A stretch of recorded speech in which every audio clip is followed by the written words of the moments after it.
Our manga kicks off in an empire called the Crazy Heirs cause, well, people, there are crazier than goats in a chicken coop, no cap. So our main girl is right in the middle of all this madness. Let me break down the context. Turns out some dude named Frederic took over the Duchy of Cassius, which was a major piece for the empire. But the real one who was supposed to take that spot was young Prince Hernán. Thing is, this dude got wiped out in the middle of that power war. Meanwhile, our girl was stuck in a cell paying for something she didn't do, and everyone wonders why such a pretty chick is stuck in a cell tormented. Questioning all the political mess of this empire, and the answer's simple. The reason is that she's a doctor who healed all the sick folks. She's got a crazy gift, barely 19 and already hailed as a genius since she was 13.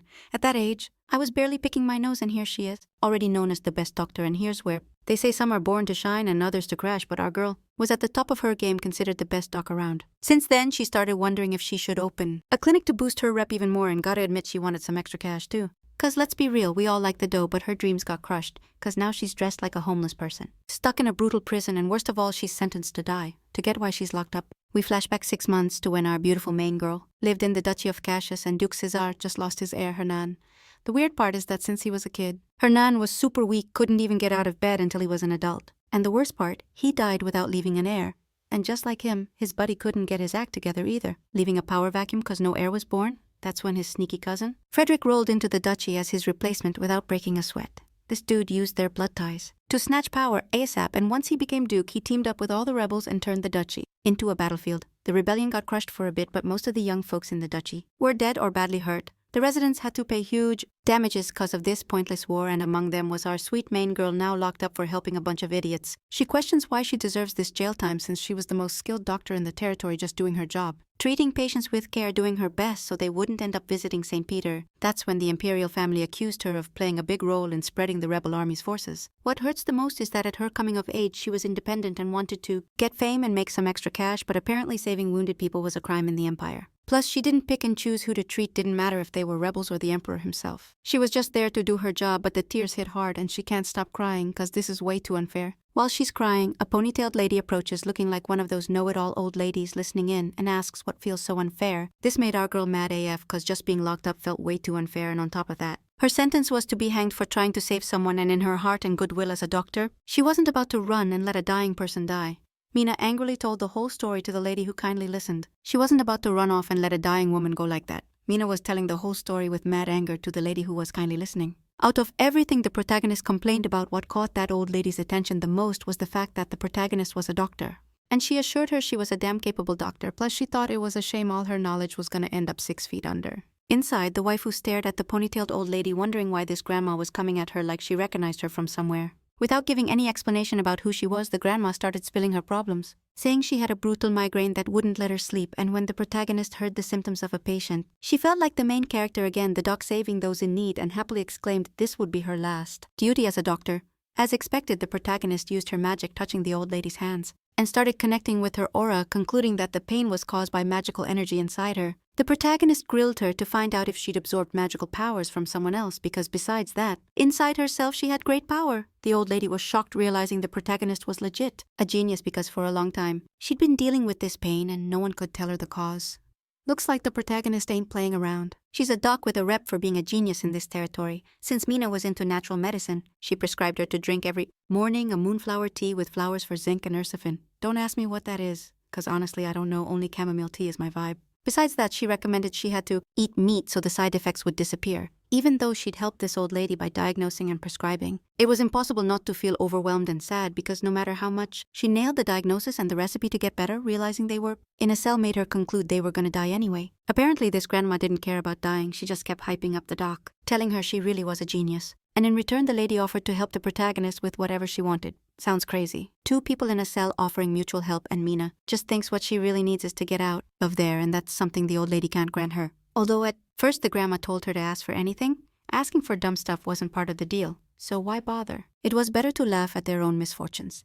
Starting to talk, the waifu paused to look at the beautiful full moon lighting up the cell, and since the grandma made her feel safe, she shared a bit about her life. She said she was in an orphanage her whole childhood, which means she doesn't know her biological parents, so this was a good question to ask the old lady in exchange for the diagnosis. She wanted to know who her parents were. The bad news was that grandma's crystal ball broke while she was in jail. If only that crystal ball existed, she would have easily given an answer.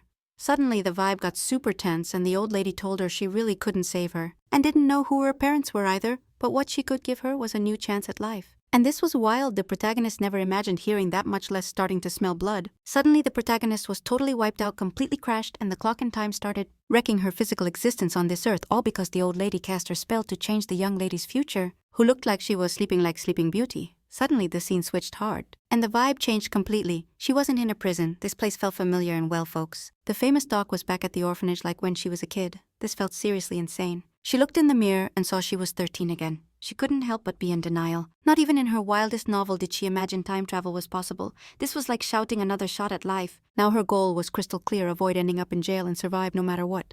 First step was to get out of the duchy. Even with medical knowledge, she didn't want to die because it'd be unfair to end up with the same tragic fate. The bad part was she was still wearing the same clothes she had on when she left the orphanage to go to the duchy, which means that day was her present. She had two options: be a medical assistant or survive forever. Part of her plan was just to run away, but to run you gotta have a plan, and not just a plan that's like I'm out, but one that's super well thought out about what she's gonna do with her life. Besides, leaving the orphanage is pretty rough, not for her, but for the people who've been with her since day one and have become her real fam. And the kids who came along while Mina was growing up. It's tough knowing she won't see her little siblings again. But hey, sacrifices gotta be made to survive. Right then, Teacher Evelyn shows up, and this is where we finally get the protagonist's name. Because the teacher calls her Lizeth, that's the waifu's real name, and she's handing her a book. Like a thank you gift, a little something, so Lizeth always remembers them. You know how bad she wants to be a doctor? Looks like the protagonist is deep in her own headspace, not really paying attention to what Teacher Evelyn's saying. She's trying to find out where they stashed the money at the orphanage, cause she's thinking of borrowing a little cash to bail and not starve on the way out. Seeing Evelyn's face, you can't help but feel the sadness. This teacher literally risked her life to save the protagonist's skin when she was just a baby. The protagonist was tossed in a basket into a river, and Evelyn rescued her and gave her the name Lizeth. Meanwhile, Mina's plotting how to save the duchy so no more rebellions pop off. She tells her teacher her plans have changed. Instead of heading where she always planned, she's gonna roll up to Duke Cassius. She heard they're looking for an assistant, and what she really wants is to save the next heir's life. So he doesn't end up dead like the last successor who died sick. She's gotta make a sacrifice to save the people she loves and those who gave her life meaning after being thrown into the river in a basket. Her mission: save Hernán and figure out why he was doomed to die young. The last time she saw him from afar, she guessed they were about the same age, and she knew his health was trash. He coughed all the time. Back in her past life, she didn't care cause she was just a kid. The twist: this time she's gotta develop medicine for the Duke, so once he's healthy, he stays in line for succession and the duchy stays safe. She's also planning to find her bio parents and figure out why they dumped her in a basket in the river. Never thought she'd want to see her family again in her last moments, but everyone wants to know where they come from. Before she gets sidetracked chasing her original family, she's gotta focus on saving Hernán's life, so she walked and walked until she reached the duchy. Basically, Mina created a multiverse where she's the boss of her destiny, not letting anyone else decide that her skills as a doctor will just send her straight to the gates of heaven for being the savior of martyrs. Lizeth's ready to make a fresh start, thinking saving the next Duke Hernán and herself will be a breeze. Now officially, Lizeth's standing in front of the duchy's big shots, offering herself as an assistant, saying she just left the orphanage, and this is none other than the Duke Cassius's top doc. He's a viscount with mad experience and years on the grind, though the protagonist isn't slacking when it comes to knowledge, which is why she's offering to be his assistant. The thing is, this doc's stubborn as hell. He thinks she's a fraud who won't last a week in the grind. This doc's got long schooling and tells Lizeth that just having a recommendation from some sad orphanage teacher isn't enough to be his assistant. He also said Evelyn wrote in that letter that the protagonist's smart and stubborn, so she's qualified for the job. Lizeth, it's not enough just to become her assistant with the recommendation from that sad orphanage teacher. So this doctor said Evelyn wrote in that letter that the protagonist was smart and stubborn, which is why she'd be fit for the job. On top of that, the protagonist feels this doctor's no joke. Either he's pretty bitter and arrogant too, just like everyone else in this fancy crew, but the thing is, she's not scared and wants to hang with the richest, most powerful family in the empire. Plus, she knows that after the Duke died, Hernán's dad, the Duchess, took over running the duchy. And the girl was super strict, not letting any mistakes slide during the first 6 months she was in charge. A bunch of her vassals ended up hanging at the entrances of their territories, even though she knew all this. She's not scared to face this new reality because after the Duke died, there was no fraud or embezzlement going down. But thanks to rumors, the duchy wasn't exactly the place to live, or at least that's what she thought in her past life. Now she knows she's got no other choice, but thinking it through, what really happened is both dukes died. Then Frederic became the Duke and joined the rebels. Anyone would find that super sus. Something's off here. Mina doesn't want to be reckless and call someone a sinner, but it's obvious that woman, hungry for wealth, had her dirty hands all over this mess. I don't blame the main girl for thinking that, but I don't think the lady's the villain here. I think someone else's hands are in this, and now she's got to convince this stubborn doctor who still won't accept the recommendation letter. The teacher wrote that Lizeth seemed a bit arrogant but was also a totally smart kid. Sometimes she acted like an old lady, but that's cause she was super wise. The teacher recommends getting to know her, because you'll realize how sweet Evelyn really is. She was 100% honest even though she'd never written a rec letter before. The teacher poured her heart out and shared her thoughts. For now, the main girl can watch the doctor and describe him perfectly. He's a genius who monopolized the entire herb market with his knowledge, and right now, he's one of the richest men in the empire. But in her past life, he died challenging Frederic. Too bad he's got a terrible attitude. But he's super handsome. The main girl promises that even without much experience, she's sure she'll be better than any future assistants. This genius doctor decided to test her and challenge all her knowledge. That's when he pulls out a bunch of herbs and she easily identifies each one, saying one was a plant, another an herb, and there was also a flower and a root. She nailed all their names, not just the common ones but the scientific names too. This caught the doctor's attention because not many people know the Empire's plants like that. The main girl, chill as ever, told him she'd already read all the medical books, and she knew what they were used for, especially the berries like yerba. She explained they help calm stomach pain caused by excess mana and also treat high blood pressure. They started talking about mixing two plants, and she exclaimed that combo was for treating the common cold before it got too bad. The guy was shook. He couldn't diss her by saying she was just a kid with no experience. Plus, she knows a lot because she's already lived this life once. Obviously, she brought all that knowledge from her tragic end. Of course, she can't explain that or she'd sound crazy. She just said she's a genius. That's the best answer a 13-year-old could give, even if it didn't fully convince him. The main girl said she'd like to be supervised by someone more capable than herself. For now, this dude's focused on convincing her this job ain't for Lizeth. The thing is, our main girl is super persistent. She agrees to be tested step by step. He showed her the castle and the room where she'd be staying. The doctor wanted to treat her right because it's the duty of a good boss to be good to their employee. He asked if she wanted to eat anything specific. The main girl's worse than me. She loves sweets even though she knows they're basically poison. And this doctor knew he couldn't let her go hungry since she's super malnourished from growing up in a poor orphanage. So he lets her eat sweets and extra protein portions. Finally, the main girl got to her room. It was a legit mansion. Her room was all pink. Any girl would kill for a quarter as amazing as that. The main girl was losing it, especially when they told her Jenny would be her caretaker, like they even gave her a maid at her disposal. Even though that doctor looked pretty grumpy, he ended up being a good dude and even offered to give the main girl everything she needed. Like the room wasn't enough, she got handed thousands of designer dresses that were seriously gorgeous. And fitting for someone from high society, the doc had to balance it out so he wouldn't come off as a total softie, and told her those dresses were about to get tossed, so he was giving them to her to avoid looking like a pushover boss. He doesn't like being seen as soft because he thinks it makes him vulnerable, plus he sent her all the books she needed to read enough to actually put her doctor skills to work. Or better said, as his personal assistant. The good part is the main girl can memorize any medical book completely. Her brain's wired for that and way more. Right after the doc dipped without saying goodbye, Jenny was worried they'd mentally break the girl.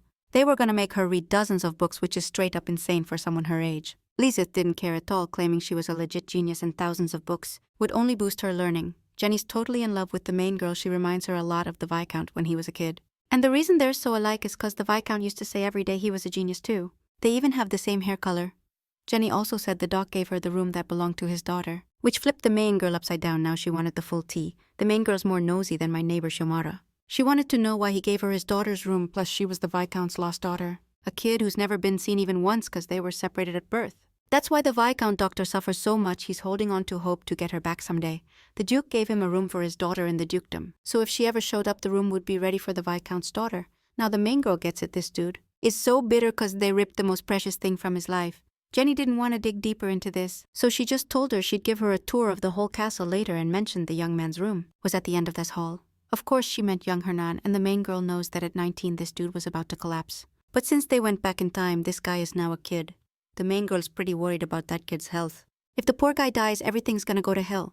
Better find a cure fast, and the Viscount doctor has done everything he can to save him. Lizeth's super curious to see this kid and is down to check his room to see his health status cause it might be a disease that needs early treatment. The next day, with the sun shining bright, the main girl was ready cause Jenny had dressed her up and styled her like a total high society queen. Now her features are clearer and more visible. Her skin looks completely flawless. Here's a clear example of those who say money doesn't matter. Sorry to break it to you, money does matter. Without cash, you're ugly. With cash, you're a king. That's basically what dumb Jenny felt. She was moved seeing the girl. It was seriously amazing. It was like seeing the female version of the Viscount. It's wild how much she could look like that guy when she barely just met him and doesn't think she's related. Jenny tells her to stop chatting and get to work studying cause at lunch she'll meet the Viscount. He'll test her on the books and warns that most of his assistants don't even make it past that first lunch and bail on the place. The girl's sure this won't be her case, cause she knows every single medical book. Jenny's hyped that finally a capable assistant showed up. Just like planned, lunchtime came. They were in the middle of the test and she was bombarding her with tough questions about herbs, but the main girl wasn't silent. She explained in detail what to do with herbs and seed flower juices among other stuff. The main girl was flexing. that she couldn't find such a talented assistant anywhere else on the continent, plus she was marketed as a brilliant assistant. Kind and humane, which made her connect with the Viscount because he also described himself as honest and kind. Both started looking at each other weirdly, and the protagonist could connect with his thoughts, but the scenes held an awkward silence between them. The Viscount began explaining how things really went down in that house because he needed to give her instructions about the treatment for Hernán and the Duchess who suffers from stress. On top of that, he demanded that if she wanted to be his assistant, she had to always stay at the Duke's mansion because many times she'd need to supply emergency meds, and he seriously asked her not to act dumb. This message was totally unnecessary for the protagonist. Lizeth wasn't about to be dumb. In her past life she was dumb, and it didn't get her anywhere good. The Viscount agreed the protagonist was qualified for the assistant role and would soon introduce her to the head of the house. He also asked her to be careful because several dukes would be at the mansion soon, including Frederic visiting. This put her on alert because, well, she didn't want to end up screwed over by that creep in the house. She knew perfectly well Frederic was cooking up some shady plan to grab the inheritance, even though the process usually took months. But with Frederic, everything happened way too fast, which made the protagonist super sad because she didn't want Hernán to die anytime soon. Before finding a solution to his problem, the Viscount saw Lizeth was worried and thought she wasn't hungry because she didn't get dessert. So he ordered the staff to bring her more portions. After lunch, Jenny took the lady away and told her she was doing fine, just needed to meet soon with the head of the house and the future heir too. Jenny hyped her up, saying finally someone passed the Viscount's test, and the protagonist puffed up like a balloon because no cap, she deserved it. Out of so many candidates, she nailed the first test, totally meeting the Viscount's expectations. The funny thing is, Mina had to stay on top of everything because the Viscount traveled a lot and was always searching from territory to territory for his lost daughter. He was a really sad dude drowning in his misery. That's why he kept looking for an assistant who could meet expectations and be a big help. The good news is the protagonist is now there and will be a huge help. Lizeth plans to save Hernán and then help him find his daughter, so the Viscount will be forever grateful to her. On the other hand, the protagonist went for a walk with Jenny and noticed something was up. Hernán and Frederic were playing ball, but it looked like Hernán was getting humiliated by his older cousin. That kid looked really sad. The protagonist realized something wasn't right, so she went straight to see what was going on. Turns out Frederic was telling poor Hernán to please stop eating because he'd turn into a pig. This dude was 17 and had pure evil in his heart, clearly hating everyone around him and wanting to mess up poor Hernán's life.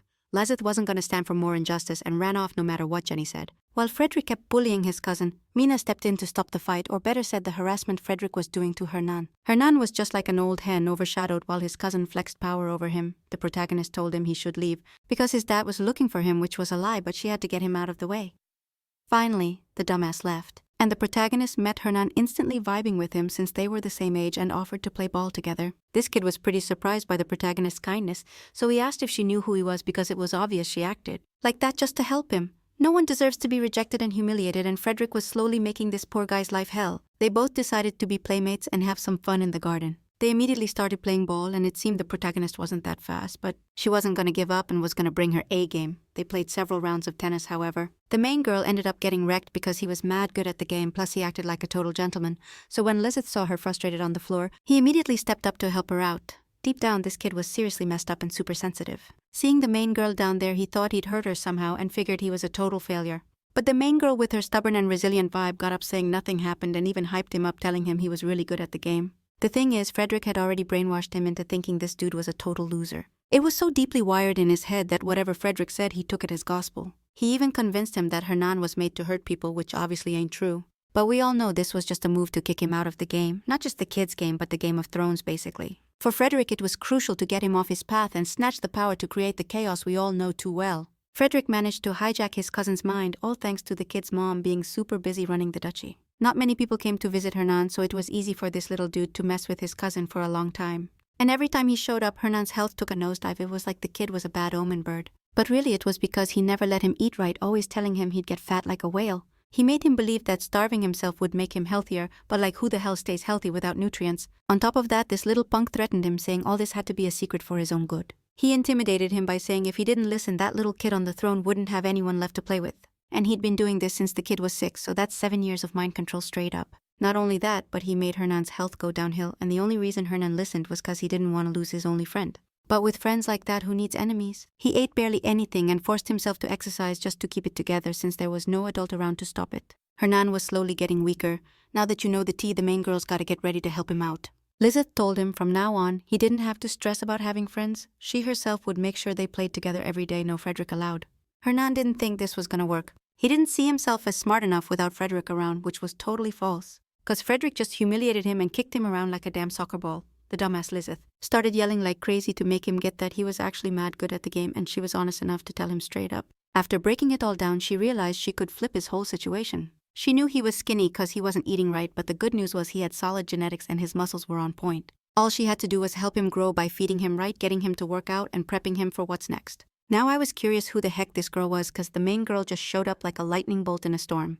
The girl sweetly told him she was Lizeth, the new assistant to the Viscount, but since they were gonna be friends, he could just call her Liz for short. Hernán got super bummed when he found out she was the Viscount's new assistant. Cause he thought like the others, the main girl would bounce from the mansion soon, just like all the other assistants did. But nah, this girl needed to stay cause her life depended on it, plus she was a total genius. Cute and smart enough to earn his trust so they could get to know each other way better. The waifu told him if he didn't leave the mansion in a week, Hernán had to trust her and follow her lead cause she was gonna be his go-to doc. She promised to help him get his health back. To celebrate this, the main girl suggested they grab dinner together. But no way was Frederic allowed. He had pure evil living in his heart, a straight-up nasty little punk. Where he feels scared to go eat with the main girl, he doesn't want Frederic to do something bad to him. Mina tries to give him confidence, offering that now they'd be friends, best friends forever. Turns out it was dinner time. And the most disturbing part was that he wasn't served at the main table, but Frederic had set up a table in his own room, a room that was pretty eye-catching because there were way too many books. And not just any books, but the most prestigious books in the entire empire. The thing is, the books were all covered in dust, thanks to his adorable cousin telling him not to read because it would give him a headache, really. He wanted Hernán to become dumb by not reading. He made him believe he was a nuisance to all the palace guests because living sick is a pain for anyone. Although the main girl thinks the exact opposite, she feels a strong calling for her profession, a profession she got naturally. And she's thrilled to take care of him, and it seems like it'll be a piece of cake for her. The main girl was curious that this dude really ate less than a cat. Mina was about to blow up mad at that damn Frederic, who wanted to end poor Hernán's life by making him starve when eating is so tasty. And that idiot was making this kid starve. The waifu needed this dude to do everything possible to fix his habits, including starting to eat a lot and also eat healthy. But he insisted that Frederic told him if he got fat, he'd look ridiculous. So the waifu was so pissed she jumped at the table because he really needed to boost his growth phase. It was necessary for him to listen to her because she was his doctor. Hernán feels like the real victim. And no wonder, since the narcissistic Frederic had completely destroyed him. The good thing is they still have time to get his health back.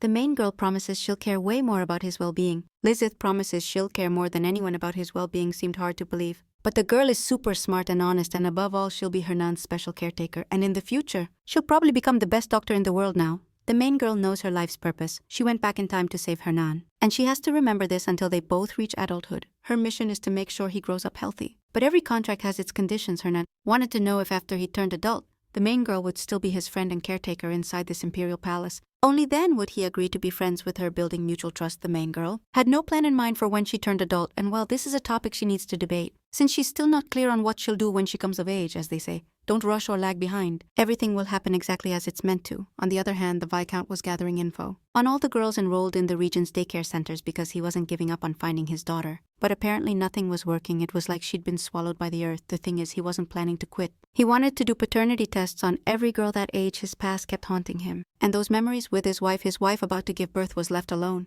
Because he had to do some research work, she promised to wait for him like a good wife, and well, while that lady was saying goodbye to her love, she had a fit and gave birth prematurely. It was a situation where both her life and the baby's could have been at risk. Thank God a knowledgeable man in medicine helped her give birth, and a healthy baby was born with blonde hair and green eyes like leaves. She was a very pretty baby. About the features and her position, no one really knows what the baby was like. The lady was happy to have her child in her arms, but that look disappeared. They didn't hear from her again, and after a while, she was found in a very unexpected place on the continent, but was lifeless, and the baby's body was never found.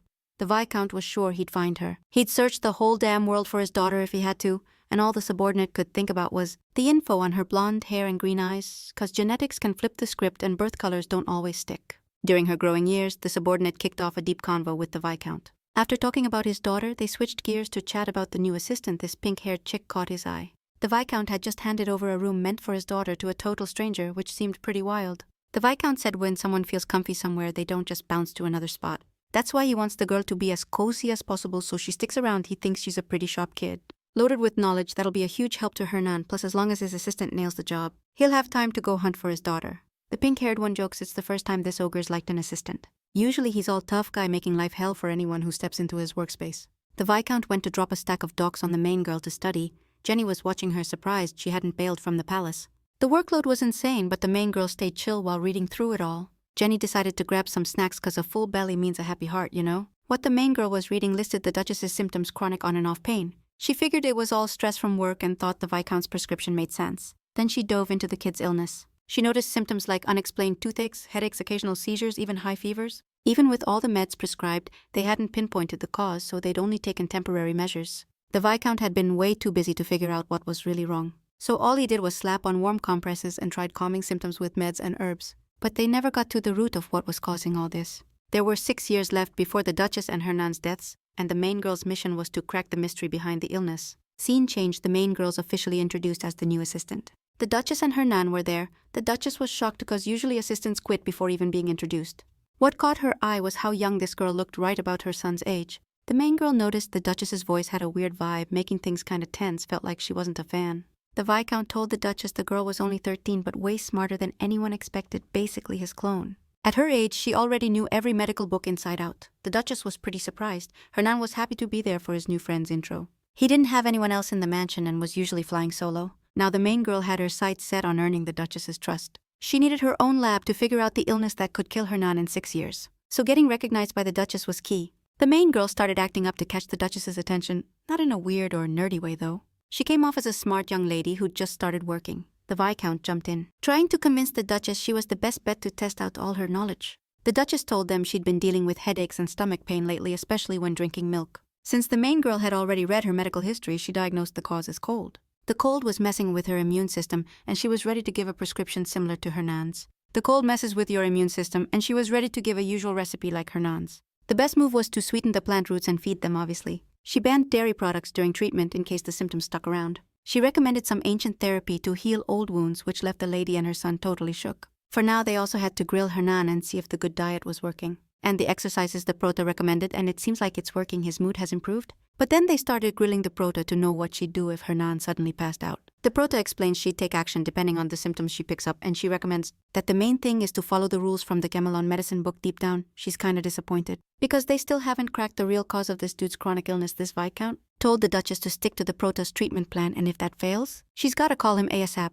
The Duchess wasn't down with leaving her in the hands of a 13-year-old assistant. But the Viscount swears on his life this girl's gonna be efficient enough and treat him like a legit doctor. The thing is, the Viscount's heading to a far-off town, still chasing the idea of finding his daughter. The Duchess, even though it's hard to admit, gets that it's tough to suffer for a kid, but letting him go like that, when she knows he's sick, just doesn't sit right. Her job is to be the best doc for everyone. The Viscount asks for a vote of confidence to watch the Prota for a bit and see for herself, and he'll stay there as an observer no matter how long it takes so he can leave with peace of mind. When the Duchess trusts this girl, the Prota kindly asks for a shot to prove she's a doc she can count on. The Duchess, disappointed, says she'll think about it, but for now doesn't want to see her anymore. The Prota left with Hernán. They were chatting, but Hernán's words kinda annoyed the Prota, though she kept her cool, telling him they really should trust her because she's a truly skilled doctor. Looking at this kid, she notices he looks just like his mom, like 2 peas in a pod. The bad news is both are kinda sickly, like a hereditary weakness, and Mina's ready to figure it all out. For now, she has to keep playing the role of earning this dude's trust, and the good thing is both rooms are connected by a secret passage, and the Prota tells him if he feels bad to run to her room or ring the bell. Same goes for the Duchess.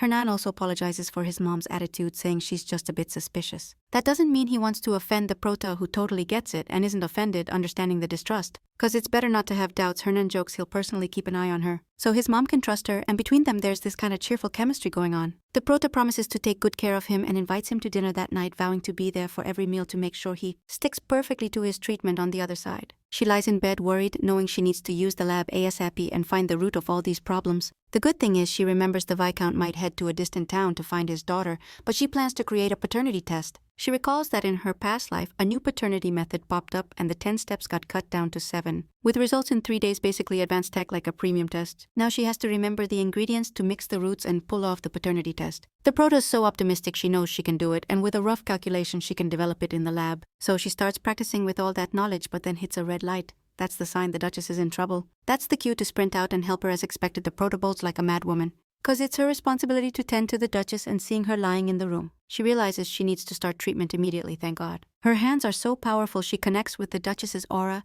and manages to pull her out of death's tunnel. Thank God the lady snapped out of it thanks to the magic the main girl gave her, which was basically a direct injection of magical power. Because that was the most effective treatment, thank heavens the main girl was there. If the Viscount had been in charge, this Countess would have been toast, since only women can sense magical exhaustion. That's exactly what the Duchess had, though the old lady plays tough because she won't admit a 13-year-old kid brought her back from the brink. She was basically visiting St. Peter, but now feels better except for this pounding headache. The main girl, being the solid doc, stays worried and won't rest until she figures out what's causing all these medical issues. Luckily, the main girl had prepped some medicine to ease that headache. But she wasn't about to bounce and leave her to handle the treatment alone. Instead, she held her hand until she passed out. The treatment had a sleep effect, and like she was anesthetized, the lady crashed on the bed while the main girl tried to talk her down and chill her out. But the lady kept being stubborn, throwing shade at the main girl for holding her hand while waiting for her to fully pass out. The waifu says she's got mad patience, so doing stuff like this is easy for her. Since she grew up in an orphanage, the countess got curious if the main girl had met her parents before she was dropped off there. But the sad truth is, Lizeth never found out who her bio parents were, not in this life or the next. She wished she had a family to share brotherly moments with more often. Deep down, no matter how tough the Duchess acted, she felt sad and left her hand resting next to the main girl's. And that's how she drifted off relaxed while the main girl watched over her. The next day, Lizeth was getting ready, hitting the books like every day when Jenny the maid showed up. She brought a cake sent by the Duchess as a thank you for being such a kind person. She was the best resident doc they could have found, the girl nearly screamed with joy, and next to the cake was a letter expressing gratitude saying thanks to the main girl's treatment, the Duchess slept like a baby. Woke up feeling fresh AF. Even though a cake seemed small, she'd done her homework and knew the main girl loved sweets. So they were hiring the palace's top baker to hook her up with all the desserts she wanted. They wanted to spoil her for her good work. Lizeth was worried though. Because she wasn't sure she could finish the whole cake alone, she didn't want to disrespect such a kind gesture from the Duchess. Suddenly, Hernán showed up and he was invited to eat cake too. Even he was shocked that his mom had sent a cake. Lizeth told him it was all because she helped the Duchess sleep well that night. Hernán felt bummed because just like his mom, he also struggles to sleep at night. Since Mina was a savior, she offered to help him sleep too, plus she suggested a walk. But first she needed to check his magic aura by touching his hand for a moment. Hernán gave the okay and she made contact. That's when the main girl noticed some weird symptoms. The waifu, to be honest, had to tell him they still hadn't figured out what was causing the illness. They hadn't even named it yet. The symptoms were one of a kind, no other disease compared. Even though that sounds rough, the main girl hyped him up, telling him things would get better soon. That's what this kid was prepping for. He was super negative, crushed that his body kept getting worse every day. But Mina wasn't about to quit. She grabbed his hands to build trust between them. She promised she'd do everything possible to help him get better because she's a solid doc. Suddenly the kid's fever spiked and he hadn't told anyone about his symptoms. The thing is, the Duchess told him not to show weakness to others, so he kept his pain to himself. This pissed Lizeth off big time and she begged him to count on her to get better because showing pain doesn't make you weak. On the contrary, the strong ones are the ones who ask for help. They made a deal with the main girl. He trusted her enough to share his problems because she would be a good confidant. The girl would keep the secrets and help him. But first she had to take care of him ASAP. His body was weakening and he looked almost ghostly pale. Hernán fell asleep and hours passed. The fever persisted and the main girl didn't leave his side, cooling his fever with wet cloths. Now this dude needed answers. He wanted the main girl to tell him why he was sick and why every day he woke up feeling worse. Now like this was some kind of love confession. Lizeth joined her hands with his, begging him to please keep believing in her and stick with her, so they could find a solution to their problems together. After all that talk, the main girl hit the books hard, and ended up crashing on one side of this dude Hernán's bed. Seeing her sleep like a cute little lamb filled him with joy. Because thanks to Lizeth, his life hadn't been so miserable these past few days. Scene change. We see the night is over, and since it's a new day, the main girl is back to studying to find a cure. At that moment, Hernán shows up to thank her for taking care of him all night. For the main girl, this is an honor because thanks to landing this assistant gig in this house, her life could finally take a different path.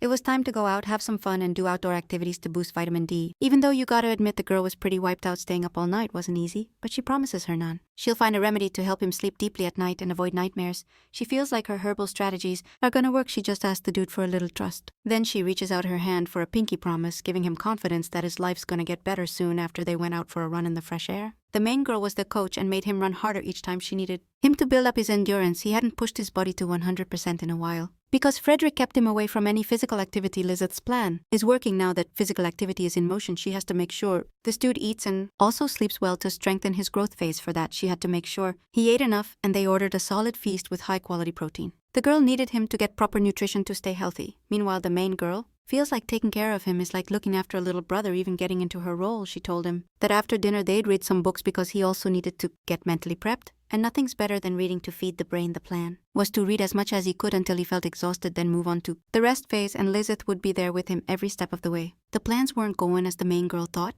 The dude was already halfway through the book and still not tired. The thing is, it'd been too long since he'd had this much fun. Basically, in one day he did everything he loved and didn't want the hours to end. But they had to move on to the rest phase. This is super important for building muscle and growing healthy. That's why the main girl was there. To help him relax and fall asleep immediately, she took his hand and started connecting with his aura. All she needed was for the dude to close his eyes and get sleepy, but nah, this dude wasn't ready to rest yet. He just stayed like a mummy with his eyes wide open. The thing is, he wanted something else before sleeping, but don't get it twisted. What he asked the main girl innocently was to sleep together because he knew she must be tired too. This was super weird for her. Sleeping with the dude wasn't in her plans, and she wanted to avoid any misunderstandings, so she offered to help him fall asleep. And then she'd leave. Deep down, Lizeth did want to stay over to rest properly and get her homework done. The next day, since she started this truth hunt studying all the herbs, she hadn't been able to rest well, plus she was still working on the paternity test investigation. The weird thing is everything started to get cloudy and the main girl half opened her eyes and she wasn't a kid anymore. It was like she jumped back to when she was 19. The craziest part, she was lying in some dude's bed. For a sec, she thought she was dreaming, and yep, turns out it really was a dream. That guy, without showing his face, told her she had to be honest and that she couldn't just bounce and leave him there, because she promised she'd always watch out for him. The wildest part? The main girl was freaking out because she couldn't see the dude's face. She only felt warm touches, and that voice taking over her couldn't move her body. It was like she was paralyzed, and she started screaming. Until she woke up from that nightmare, and yep, she had totally crashed in the chair where she sat down to help Hernán fall asleep. It was all a dream, thank God. The good news, Hernán was sleeping like a baby. Cut to a new scene. We see the main girl facing the Viscount. Night passed and obviously the day arrived. She was pitching him a proposal about a paternity test. To nail down this new research method, she needed to get some poisonous plants.